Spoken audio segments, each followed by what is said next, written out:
किए गए हैं, जहां चंद ब्राह्मणों ने कम जात के लोगों के कान काटे हैं, जहां लोगों के कानों में गरम तेल डाले हैं। इसी सरजमीन पर कम जात के लोगों को कूड़ा करकट में घर बनाने पर मजबूर करते थे। जहां आला जात के लोगों के पेशाब पखाने होते थे, वहां दलित बिरादरी को रखने पर मजबूर करते थे। हर एक के गले में रस्सी बांधकर एक मटका लटकाते थे कि थूकना है तो दलित जमीन पर थूक नहीं सकता, उस मटके में थूकेगा, इसलिए कि उसका थूक जमीन पर पड़े तो ये आप शगुन समझते थे। उस पूरे निजाम को, यहाँ पहले हिंदुस्तान में ये सारी चीजें चली हैं, कास्टिज्म, जात बिरादरी, ऊंच नीच के मामला चलते रहे। लेकिन मैं समझता हूं कि हिंदुस्तान को जब आजादी मिली, भारत को जो आजादी मिली 1947 के बाद, सबों ने मिलकर के एक संविधान बनाया था, अदल इंसाफ का सब लोगों ने हलफ उठाया था, इसमें सबका हिस्सा बराबर का होगा, सब लोगों ने कुर्बानी दी है, सबके लिए निजाम एकसा होगा, बराबर होगा, और सबके दीन का, सबके रिलीजियन का मान सम्मान किया जाएगा। लेकिन अब जो हालात हैं मेरे अजीजों, ये दूसरी डगर पर चल पड़े। अब यहाँ पर उस संविधान को ये खत्म करने की बात कर रहे हैं जो अंबेडकर की सरपरस्ती में बनाए गए थे, उसको खत्म करके ये नए संविधान की बात करने जा रहे हैं। चंद दिनों के बाद ये वोटिंग पावर भी खत्म करने की बात करेंगे। तुम सबको वोट देने का भी हक नहीं होगा, ठहरने की उम्मीदवार होने की बात तो दूर है। मैं इस निजाम की खुल्लम खुल्ला मुखालिफत करता हूँ और मजम्मत करता हूँ, मैं मजम्मत करता हूँ। हमारे लिए वही भारत और वही हिंदुस्तान अच्छा है जो हमारे बड़ों ने अपने खून की कुर्बानी से आजाद किया। आप सब उसी भारत को तस्लीम करेंगे या नए नवेले भारत को? हम इस नवे नवेले भारत को जिस डगर पर ये ले जा रहे हैं कास्टिज्म के ऊपर, हम उसको नहीं तस्लीम कर सकते। हम उस भारत को, उस संविधान को मानते हैं जहां अदल सबके लिए बराबर है, सबके लिए बराबर है। सुप्रीम कोर्ट को आजाद रखा जाए, वो सबके साथ बराबर का इंसाफ कर सके, चाहे वो तख्त पर बैठा हुआ आदमी हो, चाहे वो गरीब आदमी हो, सबके साथ बराबर का अदल कर सके। हिंदुस्तान ही की बात में अगर बताऊं, यहाँ पर एक बादशाह ऐसा भी गुजरा जिसके एक तीर से एक बच्चे की मौत हो गई थी, एक बच्चे की मौत हो गई।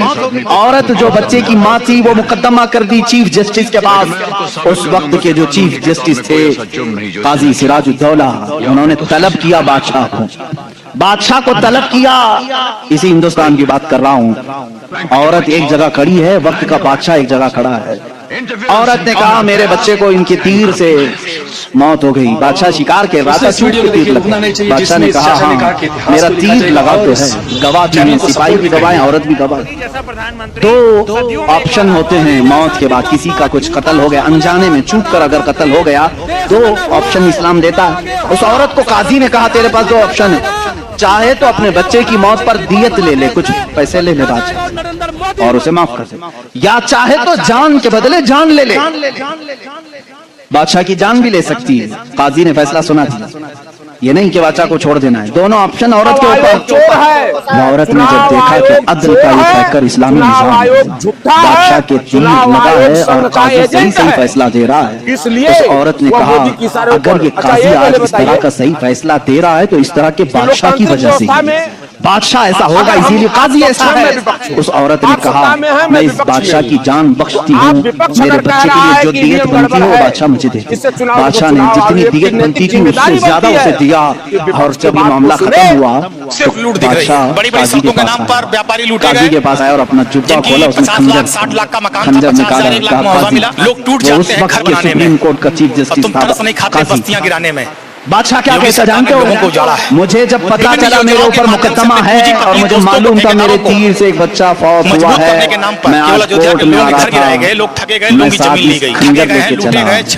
काजी ने पूछा क्यों लेके चले? कहा मैं ये देखना चाहता था कि अगर फैसला कुरान और हदीस के मुताबिक हो तो ठीक है मैं मान लूं, और जरा बराबर अगर बादशाह का ख्याल करके काजी ने किया तो इसी खंजर से काजी को कत्ल कर। लोकतंत्र की हत्या कर रहा है। बादशाह ने ये कहा, काजी मुस्कुराया और अपने गद्दे से उठ गया और चादर हटाई। नीचे बहुत बड़ा कोड़ा था। जरूर कराएगा। कहा बादशाह तुम्हें मालूम है मैं आज पहली मर्तबा इस कुर्सी पर आने के बाद, इस गद्दे पे आने के बाद कोड़ा नीचे लेके बैठा हूँ। कहा क्यों? कहा मैंने उसी वक्त तय कर लिया कि बादशाह को कटहरे में खड़ा करूंगा और फैसला कुरान और हदीस के मुताबिक सुनाऊंगा। अगर बादशाह मान लिया तो ठीक, वरना मैं इस कोड़े से उसे मनवाऊंगा।